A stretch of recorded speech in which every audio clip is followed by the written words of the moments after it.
From rejection to success. My revenge on the millionaire family.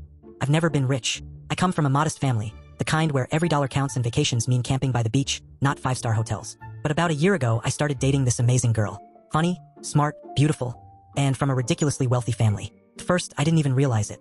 She was down to earth, never flashy. But the night she invited me to dinner with her parents, I realized I was in a whole different league. The dinner wasn't at their house, oh no.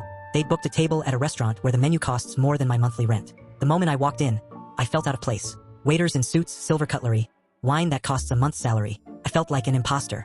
At the table, everyone talked about trips to Dubai, luxury watches, and investment portfolios.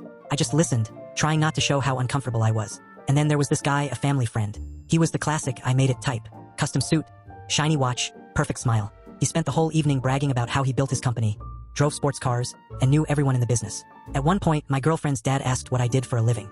I explained I worked at a small startup trying to launch my own projects. The guy across from me laughed and said, "That's cute, but you've got to aim higher, man." Everyone at the table laughed. I smiled, but inside, I felt tiny.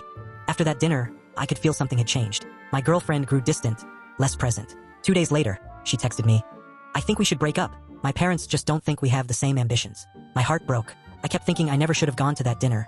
Never should have believed I could fit into their world. I spent days moping, wondering what was wrong with me. I kept replaying every humiliation, remembering that guy mocking me in front of everyone.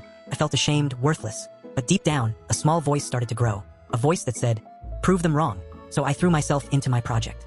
I worked day and night, read, learned, reached out to people, took risks. I had nothing to lose. I figured no one believed in me anyway, so why be afraid to fail? Slowly, my idea started to take shape. I launched my business, did everything myself. The beginnings were rough. I struggled, ran out of money, but I kept going.